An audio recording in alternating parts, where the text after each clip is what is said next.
Mira un poco, Karen. ¿Estás conectada, Karen? Karen salió de mi grupo, no se fue ni una vez. Bueno, Profe, no podía, casi justo tocaba trabajar. rapidísimo Porque habló. me cambió todos los días. Tranquila, te entiendo, sin problema. Sin rencores, paz y amor. Bueno, chicos, me estaba preguntando el profe Hugo, que me olvidé de pasarles ese dato. Me pasaron, acuérdense que esto puede cambiar, puede modificarse. Me pasaron el examen, fecha de examen parcial el 19 de marzo, ¿sí? Es así que el 19 de marzo tendría que ser nuestra primera clase, nuestra clase presencial, ¿verdad? Y el examen final sería el 16 de abril, pero el 16 de abril ya es Semana Santa, ya está la chipá. Vamos a ver si nos podemos ir a San Cosme ya para esa época. Entonces, nuestra presencial sería el 9 de abril, porque me pidió la coordinadora de que tengo antes. Entonces, tendría que ser un sábado antes. Entonces, recalculando. Pero esto igual le vamos a pasar en el grupo y voy a conversar con ella si está bien, para agendar ya. Y así se preparan. Por lo menos traten de asistir a uno, los que viven lejos, ¿verdad? Y los que tienen complicada la situación, por lo menos una hora de asistencia que voy a agradecer, ¿sí? Porque ustedes saben que no es El lo local, mismo. profe, el local siempre te meteré. Eso, de pequeño detalle que no averigüé. Yo creo que va a ser en Paville. Más cerca. En Paville creo que va a ser Profe, porque, sí, profe, escucho, escucho. perdón, no escuché. ¿Cuándo va a ser la práctica, profe?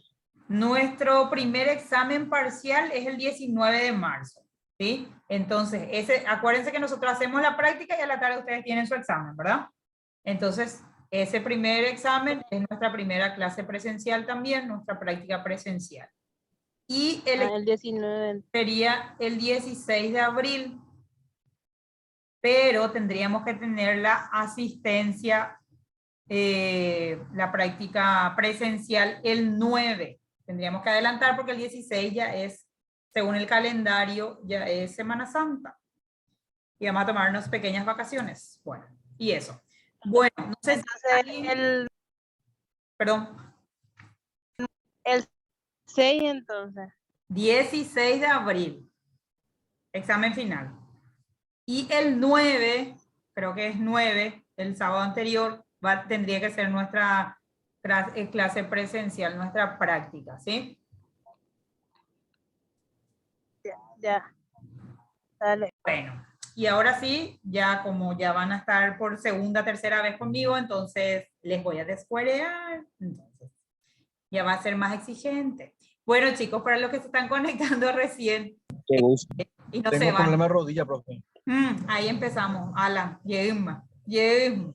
Para para los que se están conectando recién, estuvimos tocando algunos puntos a lo mejor reiterativos, repetitivos, pero necesarios, ¿sí? Esto de las piedras angulares es más bien de lo que forma un perfil de entrenador, ¿sí? Cómo se comporta el organismo o nuestro cuerpo antes del ejercicio, antes y durante, los beneficios de adentro para afuera, hablando ya un poquito más con otras terminologías. Hablamos de tipos de ejercicio, que estaban clasificados en 4 tipos.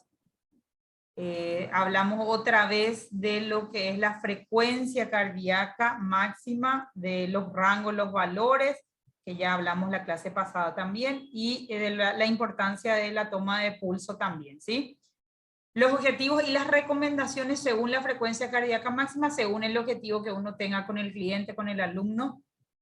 Estuvimos hablando de la zona de frecuencia, son 5 zonas, y estuvimos hablando de la zona de frecuencia cardíaca de seguridad, de la pérdida de peso, y nos quedamos en zona aeróbica comprendida entre el 70 y el 80%, que ya habíamos que ya les comenté que el trabajo no puede ser inferior a 20 minutos y debe realizarse por lo menos 5 veces por semana, por lo menos de lunes a viernes o de martes a sábado. Hablamos de la zona anaeróbica, ¿sí? Comprendida entre el 80 y el 90% de la frecuencia cardíaca máxima. Se adquiere tras tiempo de entrenamiento, se requiere una supervisión de un personal capacitado, no recomendable en personas con patologías, ¿sí? Personas que tengan sobrepeso, hipertensión, diabéticas, entre otros. Y la zona de peligro, como su nombre lo dice, comprendida ya entre el 90 y el 100%, que yo creo que ahí está un poquito difícil llegar para una persona común y corriente, que estas ya serían más bien bajo supervisión médica y en laboratorio, ¿sí? Serían las pruebas que hacen de oxígeno, de frecuencia, para los diferentes test que ya se hacen con una supervisión de doctores en deportivos, ¿verdad? Con un equipo de trabajo como lo hacen los que entrenan, por ejemplo, en el Comité Olímpico, los atletas de alto rendimiento, ¿sí? Esto va comprendido ya en la zona de peligro, está entre el 90 y el 100% de la frecuencia cardíaca máxima, y ya saben que es solamente bajo supervisión médica y específicamente con materiales o elementos de trabajo ya más computarizado y controlado, ¿verdad? Entonces, ¿alguna acotación que quieran hacer? ¿Quedó claro? Ahí creo que está muy específico en qué rango va comprendido cada zona y qué es lo que hay que tener en cuenta según el objetivo que tenga el cliente, el alumno. Y considero que las tres zonas, las primeras tres zonas son las más adecuadas para el trabajo en nuestro caso. La cuarta zona ya sería a nivel profesional y deporte específico. Y bueno, y la otra ya es para atletas de élite, ¿sí? Guarden esa tablita porque está buena, está interesante, igual que la otra tablita. Si lo pueden imprimir y tener a mano, mejor todavía. Y ténganlo en cuenta en el momento de su planificación, por favor. Así como les dije una vez que sería bueno hacer un mini contrato interno de deslinde de responsabilidad, también les recomiendo manejar a grandes rasgos. Yo sé que es difícil memorizar todo, pero tenemos más o menos un promedio de acuerdo al rango de edad que estemos trabajando, entonces manejar estos rangos según estas tablas, que ya son tablas estudiadas, experimentadas y aprobadas, ¿sí? Y es por medicina deportiva, así que súper interesante. Y bueno, ahora vamos a adentrarnos un poquito más. Vamos a hablar de la célula. Vamos a regresar a lo mejor a la época de colegio para hacer un recordatorio nada más. La célula es estructura, su función y producción de energía. Vamos a hablar a grandes rasgos. Un ratito. Quiero saber. Hace rato me quedé colgada con el otro grupo. No encontraba la pantallita que sale, ¿cómo le llaman? El tabloncillo que sale, no encontraba, se me perdió y no podía salir, no sabía dónde estaba metida. Bueno, con ustedes ya pasé todo eso, ¿verdad? Ahora, bueno, hoy para empezar bien mi día, empecé otra vez con eso. Se me perdió mi panel de control, casi enloquecí, pero por suerte era la parte final. Bueno, vamos a hablar las mitocondrias. Me imagino que se acuerdan en algún punto de sus estudios, seguro que ya dieron esto y ahora vamos a hacer un pequeño recordatorio. Son sofisticadas estructuras donde se lleva a cabo el proceso de la respiración celular, las reacciones para convertir la energía química de ciertos alimentos en ATP. El ATP es la abreviatura de adenosíntrifosfato, ¿sí? Y la transferencia de energía de los nutrientes a las moléculas que están en el interior de las mitocondrias, ¿sí? Las células requieren un continuo suministro de energía necesaria para la síntesis de moléculas complejas, la ejecución de trabajo mecánico y el transporte de sustancias a través de sus membranas, ¿sí? Entonces, a grandes rasgos, para que ustedes se hagan una idea, no les hice el dibujito. ¿Se acuerdan de ese dibujito que nos hacían en el colegio de las células, mitocondrias y todo eso? Bueno, ahora hagan un poquito de memoria y más o menos es eso, ¿sí? Esto es para adentrarnos a lo que viene, solamente que necesito que hagan un recordatorio. Después ya vamos a dar clase de biología molecular. Célula, estructura y función se lleva a cabo durante 3 procesos principales.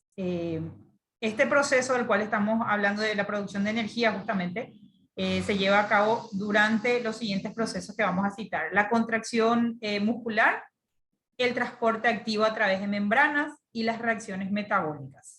Allí se genera la energía necesaria para desarrollar sus funciones vitales como el bombeo al corazón, la respiración, los movimientos musculares a partir de fuentes alimentarias. ¿Sí? Estamos tratando de ver el ejercicio, la actividad física, el movimiento como tal, los cambios que se van a producir de adentro para afuera, chicos. En todo este tiempo yo creo que nos enfocamos más de los cambios externos, movimientos externos, entonces ahora vamos a tratar de hacer lo contrario, ¿sí? No a nivel médico, ojo, aclaro, no con terminologías muy complejas, pero sí vamos a meter otras cositas más que va a ser útil, ¿sí? Así, el que trabaja en IPS, por ejemplo, seguro maneja ya ciertas terminologías de corregime nomás, René, si estoy equivocada en alguno. Bueno, entonces decíamos que los movimientos musculares a partir de fuentes alimentarias y el ahorro o el depósito. Ahorro, depósito, estas dos terminologías, estas dos palabras se utilizan mucho. De combustibles o de reservas energéticas, ¿sí? En tejidos como el adiposo, muscular, hepático. Las mitocondrias son la vía final y común para los compuestos de carbono de todas las fuentes y consta, y aquí viene, del ciclo de Krebs. Este ciclo, también conocido como el ciclo de ácido tricarboxílicos, ¿sí? Y oxidación completa de carbonos. Este es el ciclo más conocido en lo que es fisiología deportiva y se usa en bioquímica también para explicar cómo se va degradando, cómo vamos utilizando los diferentes depósitos de energía en el cuerpo o de los sistemas energéticos con los que funciona nuestro cuerpo, ¿sí? Entonces, por eso es que les quise hacer un recordatorio de qué son las mitocondrias, de cómo funcionan con las células y en qué procesos principalmente se ven relacionados con los deportes o las actividades físicas en el momento del trabajo, ¿verdad? Eso fue una introducción para esa parte, ¿sí? Antes de adentrarnos un poquito más, quiero tocar durante el esfuerzo físico, hablar un poquito otra vez de las fases que ya mucho tocamos y vamos a seguir tocando, de las fases presentes en el esfuerzo físico. Se habla de una fase de entrada, de una fase de estabilización, de una fase de fatiga y de una fase de recuperación. ¿Por qué tocamos primero la estructura celular y la producción de energía y en qué procesos? Justamente para poder entender cómo se comporta nuestro organismo y qué es lo que está pasando dentro de nuestro organismo en el momento de esa activación, en el momento antes y durante la actividad física y evidentemente después de la actividad física o el ejercicio. Entonces vamos a tocar estas fases de entrada, fase de estabilización, fase de fatiga y fase de recuperación. Si voy rápido me cortan, por favor. La fase de entrada es un estado funcional que tiene lugar después del estado de reposo al de la actividad. O sea, del reposo pasamos a la actividad. Se dice que es hetero porque no todas las funciones mecánicas comienzan simultáneamente, ¿sí? No todo empieza a activarse en el momento en que yo empiezo a hacer movilidad articular o el trotecito en el lugar, o los movimientos de movilidad articular y de entrada en calor, ¿verdad? La presión arterial, perdón, el volumen por minuto, el transporte de oxígeno, todas estas funciones no se activan en simultáneo, ¿sí? En esta fase predominan los procesos anaeróbicos o anaerobios. porque no hay correspondencia entre la oferta y la demanda de oxígeno. Ajuste circulatorio inadecuado, dice, ¿sí? Después de la fase de entrada y antes de la fase de estabilización se produce un estado de punto muerto donde la capacidad de trabajo disminuye sensiblemente. Entonces se entiende que cada proceso tiene un tiempo de estimulación, ¿sí? Por eso se llama fase de entrada y es un estado funcional de donde pasamos de reposo a la actividad, al inicio de la actividad, ¿sí? El segundo aliento, que es donde comienza la fase de estabilización y regreso. Fase de entrada, acabamos de tocar. Fase de estabilización, que es el segundo aliento, que es donde comienza la fase de estabilización o estado estable, dice, ¿verdad? Que es predominantemente aeróbica y que si sobrepasa se produce la fase de fatiga, agotamiento de las reservas y la acumulación de ácido láctico.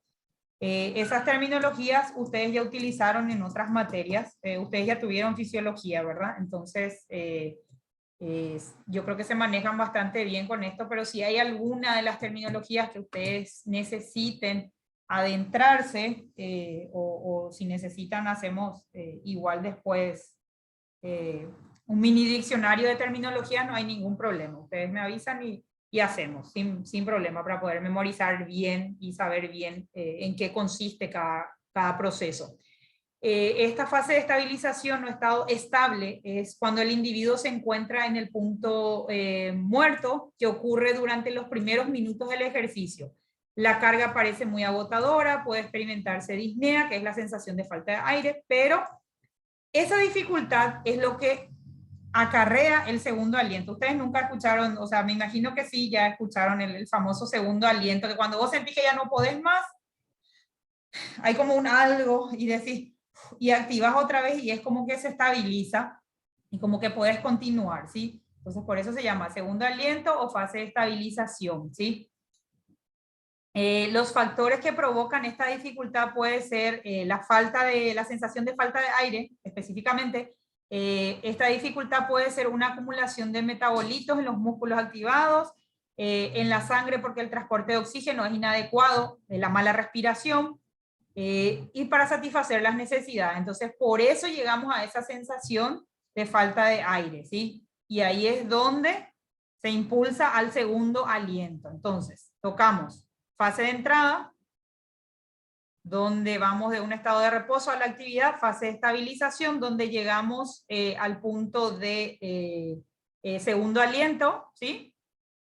Entramos en el 3, esto nos lleva al 3, que es después del segundo aliento, que es donde comienza la fase de estabilización, perdón, la fase de recuperación, que es la que tiene comienzo una vez que termina el ejercicio físico. En esta fase hay una disminución paulatina de la captación de oxígeno, un componente rápido que presenta el costo de energía es necesaria para formar ATP, la fosfocreatina gastadas y saturar la mioglobina muscular. Hay un componente lento relacionado principalmente con la resíntesis, ¿sí?, de glucógeno consumido. Eliminar el aumento de la temperatura residual y las catecolaminas remanentes, ¿sí? Este periodo coincide con el aumento del nivel de insulina y el glucagón en sangre, por lo que la captación de glucosa por el músculo es de 3 o 4 veces la de reposo, o sea, aumentó en esta fase de recuperación, que justamente es cuando termina el ejercicio físico. Entonces tocamos fase de entrada, fase de estabilización, y nuestra fase de fatiga está inmerso en nuestra fase de, donde dice, punto muerto, ¿sí?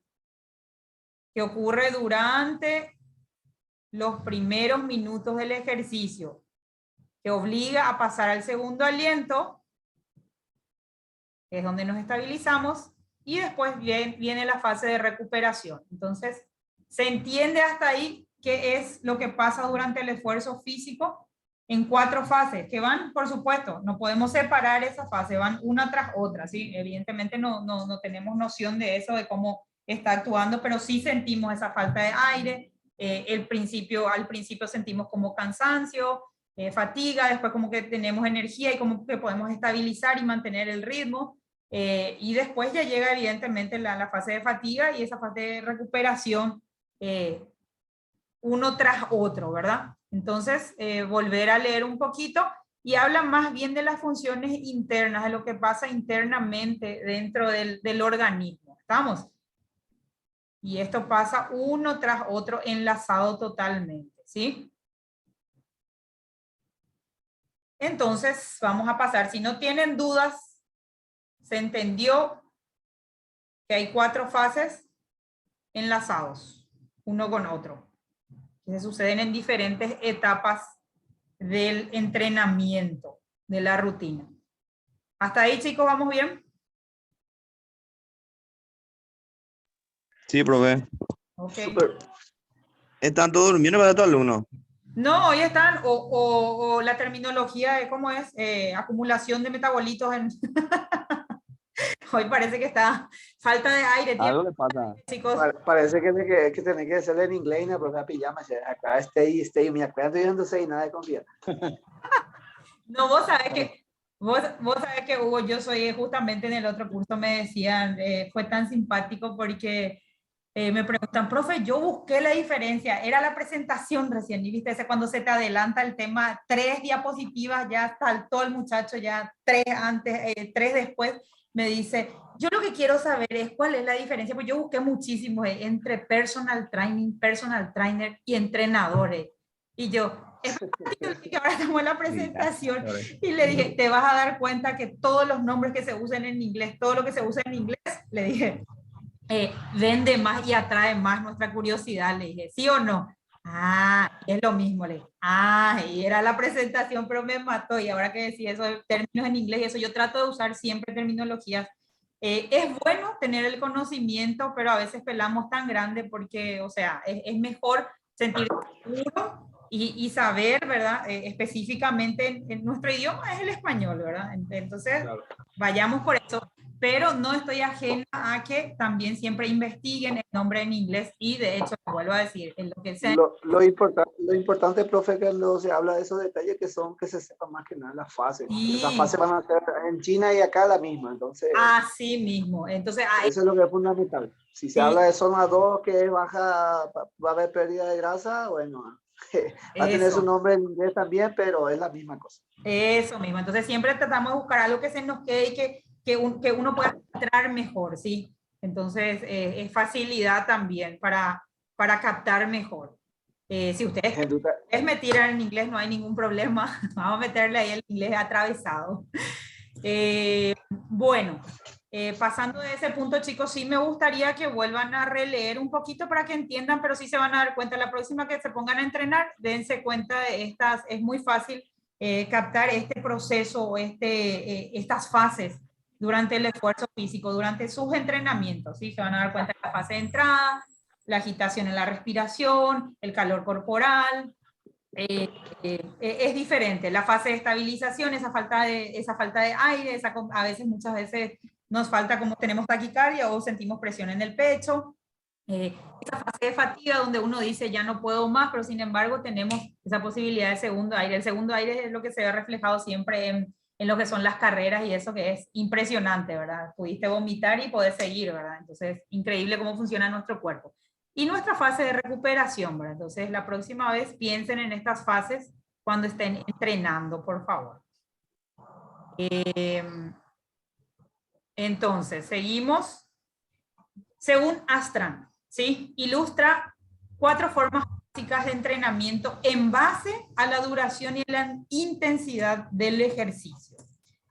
El 1 es periodos de actividad intensa y corta duración, de 10 a 15 segundos. Pueden capacitar la fuerza muscular. Y este sí lo nombro específicamente según sus investigaciones. ¿Sí? Esto es exclusivamente de este autor. Acá no hay compendio de autores ni nada. ¿Sí? El 2 sería la intensidad alta y corta duración, alrededor de 1 minuto, ¿sí? Y reposos de 5 minutos, que esto es lo que mejora la capacidad anaeróbica. Ya vamos entrando en lo que es anaeróbica, aeróbico, ya vamos a ir adentrando. El 3, que es la intensidad submáxima, de 3 a 5 minutos de duración repetidos después de periodos de descanso similares, ¿sí? Pueden desarrollar la capacidad aeróbica, tiempo de trabajo similar a tiempo de descanso. La intensidad moderada, que sería el 4, y larga duración, que son más de 30 minutos, que desarrollan integralmente la resistencia. Entonces, después de haber tocado las fases, llegamos a lo que son las 4 formas básicas de entrenamiento en base a lo que es duración e intensidad, para que lo tomen en cuenta, ¿sí?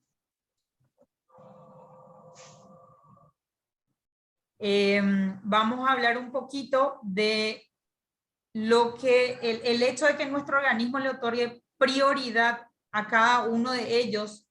Hablamos de estas formas básicas de entrenamiento, a la duración y la intensidad, y qué es lo que se va a ver reflejado según el hecho de que el organismo otorgue cierta prioridad. Va a depender mucho de la duración del esfuerzo, de la intensidad del esfuerzo y de la cantidad de sustratos energéticos con la que contemos en ese momento de la actividad.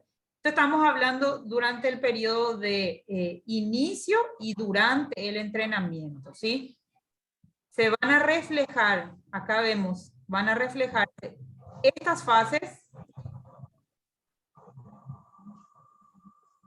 Y según estas 4 formas básicas, tenemos, de acuerdo al periodo, al tiempo de trabajo, a la intensidad, llegamos a esto. Va a depender exclusivamente de cómo se refleje en el organismo, de la duración del esfuerzo, de la intensidad del esfuerzo y la cantidad de sustratos energéticos con la que contemos en ese momento. Para actualizar, caer en lo siguiente.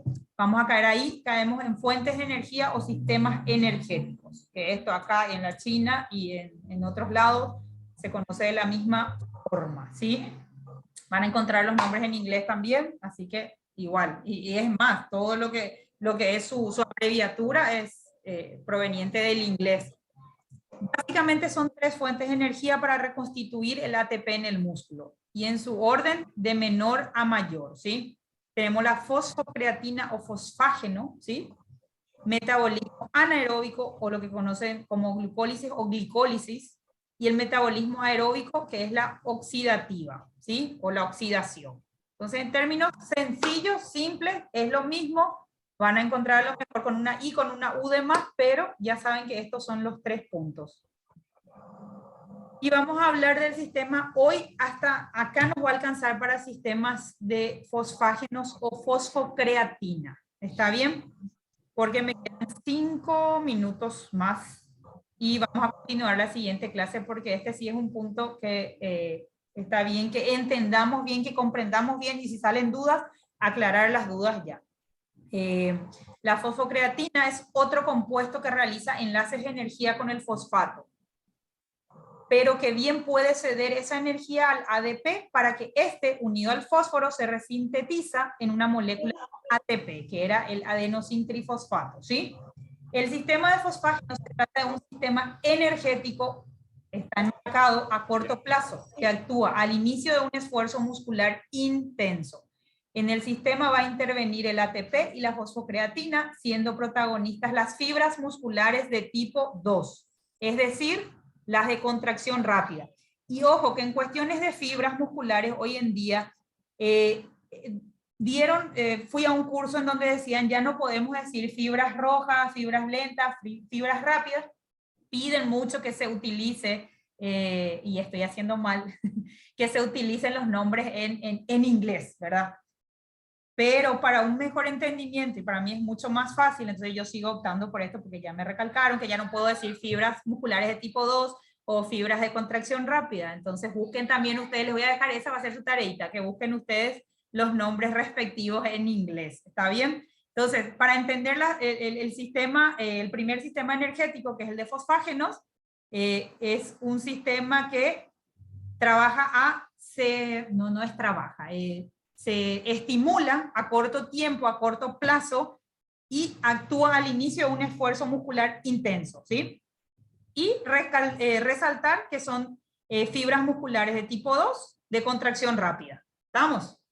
Al inicio de un esfuerzo muscular intenso, la energía se obtiene el ATP, que se encuentra con un enlace de fosfato, sirve para realizar esfuerzos, otra vez recalcamos acá y resaltamos esfuerzos explosivos, tiempo de duración. Esto es lo que yo necesito que ustedes saquen. Son tres cositas que tienen que tomar en cuenta siempre.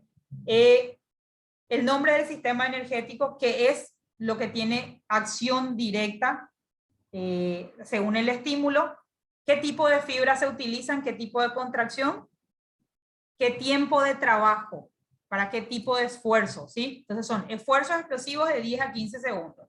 Es una fuente de fácil acceso, pues se acumula en el músculo con mayor cantidad si ha sido entrenado. No precisa utilización de oxígeno, ni produce metabolitos tóxicos como el ácido láctico. Por tal razón se le ha conocido como fuente anaeróbica aláctica. Y he ahí el nombre principal que vamos a utilizar. Entonces son sistema, vamos a resaltar sistema de fosfágenos, sistema energético a corto plazo, protagonistas en fibras musculares tipo 2 de contracción rápida con un periodo de esfuerzo explosivo de 10 a 15 segundos y conocido como fuente anaeróbica aláctica. ¿Estamos? ¿Por qué? Porque no precisa justamente de oxígeno y ni produce metabolitos tóxicos, que es el ácido láctico. ¿Estamos? En los ejemplos tenemos las carreras de 100 metros, en 25 metros de natación, levantamientos olímpicos, lanzamientos, es decir, esfuerzos muy intensos con breves periodos de trabajo, de acción. ¿Estamos? No sé si ya ustedes lo habían visto así y desglosado así. Sería bueno siempre que hagan un cuadrito y resaltamos lo esencial, qué tipo de fibras, en qué tipo de esfuerzo, el tiempo, la duración en la ejecución de ese esfuerzo y el nombre como tal, el nombre principal. La fuente se llama fosfocreatina, ¿sí?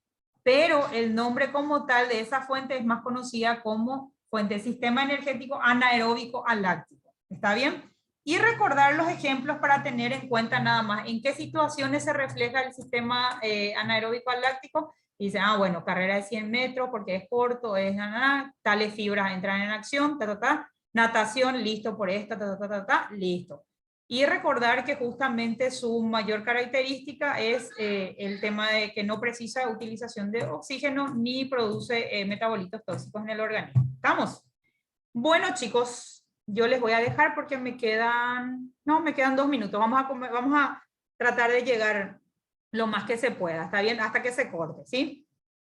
Hasta ahí, chicos, no hay ninguna duda, se entiende bien, está claro, está preciso. Traté de captar solamente lo más esencial para no hacerles bolsa, porque yo también sé que ustedes ya dieron esto, pero a lo mejor lo dieron o más extenso o con nombres más científicos, no sé. Ustedes me dirán si se entiende bien, si está bien, si hasta ahí les parece súper bien, o si tenemos que adentrarnos más. De hecho, vamos a tocar mucho de estos temas según las actividades, los deportes que vayamos a ir observando. Rápido y furioso y nada, René, me pijama, fosfágeno. Rápido y furioso, ahí mismo. Y ahí tienen al negro que corría como caballo. Ese es el mejor ejemplo. Bueno, por eso, el tema de las figuras y las imágenes también no pongo en vano, chicos, para que lo tomen en cuenta y para que tengan un recordatorio, su memoria visual, así se acuerdan, sistema fosfágeno era tal corredor, ¿sí? Así conocemos un poquito más. Bueno, pasamos al siguiente sistema, que es el sistema glucolítico o glicolítico, también una U, una I de más, o glicólisis también. Nuestros músculos almacenan glucógeno a partir de la glucosa que aportamos a la dieta. Este glucógeno almacenado cuando existe una demanda de energía de los músculos se convierte nuevamente en glucosa para poder ser empleado como sustrato energético.